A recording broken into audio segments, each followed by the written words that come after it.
क्या आपने कभी सोचा है कि एक केक देखने में 5 स्टार बुटीक जैसा लगे पर उसमें ना तो मैदा हो और ना ही रिफाइंड शुगर। हेलो एंड अस्सलाम वालेकुम everyone and welcome to my channel. और आप अगर हमारे चैनल पे नए हो तो उसे सब्सक्राइब करना ना भूलें, क्योंकि अब हम बहुत ही अच्छे अच्छे टॉपिक्स लाने वाले हैं ऑन बेकिंग। आजकल हम सब गिल्ट फ्री खाना चाहते हैं, राइट? पर जब बात डेजर्ट की आती है तो कॉम्प्रोमाइज करना पड़ता है। इसलिए मैंने खुद को एक चैलेंज दिया, एक ऐसा गॉर्जियस ट्रेंडी मोनोग्राम केक बनाना जो 100% हेल्दी हो और टेस्ट में भी बिल्कुल बेकरी जैसा सुपर सॉफ्ट हो जाए। इस केक में मैंने ना ही मैदा का यूज़ किया और ना ही आटा का। तो मैंने यहाँ पे ओट्स और रागी फ्लावर, जिसे फिंगर मिलेट भी कहते हैं, यही दो कॉम्बिनेशन का मैंने ये केक बनाया। इस केक को मैंने 8 इंच के मोल्ड में बनाया था और राउंड बेस था। फ्रॉस्टिंग के लिए मैंने गनाश का यूज़ किया था, जो कि 2:1 रेशियो का गनाश मैंने सेट किया और फिर उसे अच्छे से विप कर लिया। और आप गनाश को सेट करने के बाद अच्छे से उसे विप कर लो ना, तो इससे आपका ये गनाश जो है ना बहुत ही लाइट, एयरी और फ्लफी हो जाता है, जिससे आप आराम से इसे परफेक्टली फ्रॉस्टिंग एंड पाइपिंग भी कर सकते हो। और ये गनाश को होल्ड करने का सबसे अच्छा तरीका है कि आप जब भी फ्रॉस्टिंग करो और पाइपिंग करो ना, तो आप इसी तरह से सेट करने के बाद ही इसे एक बार बीट कर लेना। और क्योंकि ये हेल्दी वर्जन केक बना रही हूँ तो मैंने इसमें व्हिप क्रीम का कम ही यूज किया है फॉर द डेकोरेशन।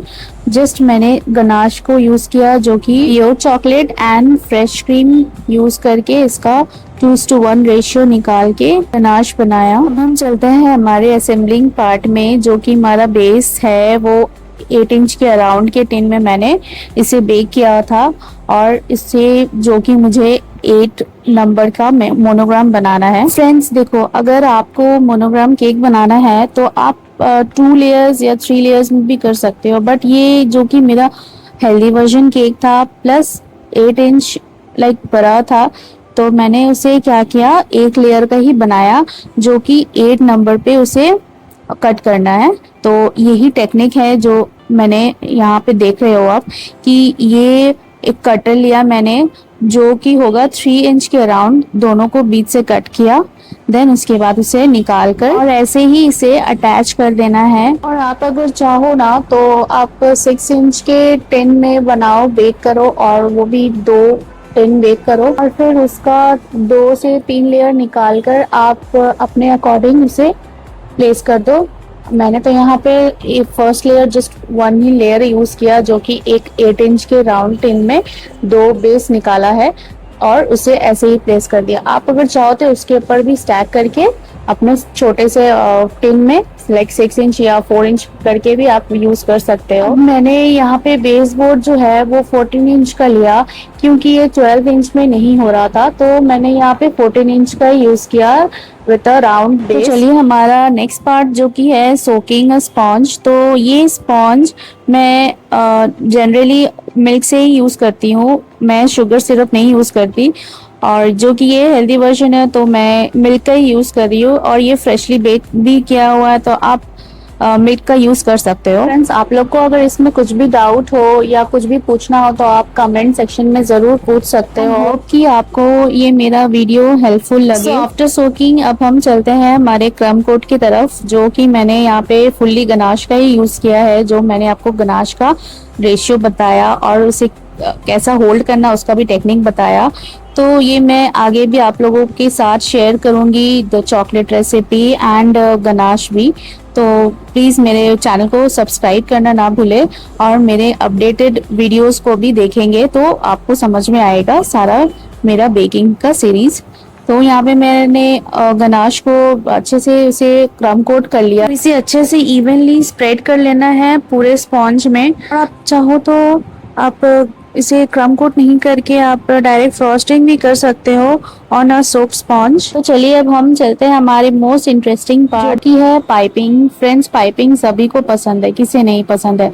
और यहाँ पे मैं गनाश का ही यूज करके रोजेट डिजाइन देना है विद 1M नोजल। और आप अगर पाइपिंग कर रहे हो ना गनाश यूज करके, और समर सीजन में तो बिल्कुल भी बहुत मुश्किल हो जाता है इसे गनाश को होल्ड करना, क्योंकि ये बहुत जल्दी ही अपना शेप होल्ड करना छोड़ देती है। बट स्टिल मैंने इसे बहुत अच्छे से मैनेज कर लिया था। और यहाँ पे मैंने रोजेट डिज़ाइन के साथ कहीं कहीं स्टार भी ड्रॉप भी यूज़ किया था, जिससे कि फिल हो जाए पूरा बाय यूजिंग गनाश ओनली। अब क्योंकि मैं सिर्फ गनाश से ही यूज़ करके अपना डेकोरेशन कंप्लीट नहीं कर पाई, यहाँ पे थोड़ा सा विपिंग क्रीम मैंने यूज़ किया और चॉकलेट गनाश के साथ उसे मोस बनाकर उसको भी साथ में डेकोरेट किया। फिर उसके बाद फिर वाइट का भी यूज़ किया, white whip plain whipped cream जो थे तो उनको भी मैंने यूज़ किया to fill the gaps, and इससे आपका डिज़ाइंस भी थोड़ा उभर के आता है, क्योंकि यहाँ पे मैंने वाइट कलर का जो विप क्रीम यूज़ किया था बीच बीच में डॉट्स के डिज़ाइन में, तो ये इससे क्या है आपका डिज़ाइन भी थोड़ा सा अच्छा लगता है। और आप चाहो तो अपने अकॉर्डिंग इसमें गार्निश कर सकते हो, लाइक कैंडीज वगैरह या चॉकलेट्स वगैरह। तो यहाँ पे मैंने चॉकलेट भी दिया है और डेयरी मिल्क शॉर्ट्स दिया है और जेम्स का भी यूज़ किया है, जिससे कि ये थोड़ा अच्छा लगे, थोड़ा डेकोरेटिव लगेगा। तो इसी के साथ मेरा ये मोनोग्राम भी केक कंप्लीट होता है। और ये केक मैंने अपनी छोटी वाली बेटी के लिए बनाया था, जो कि सरप्राइज प्लान था, और ये बहुत ही खुशी से अपने भाई और बहन के साथ सेलिब्रेट भी कर रही है। सो फ्रेंड्स, आज के लिए इतना ही। आपको अच्छा लगे तो लाइक शेयर सब्सक्राइब करना ना भूले। Thanks for watching.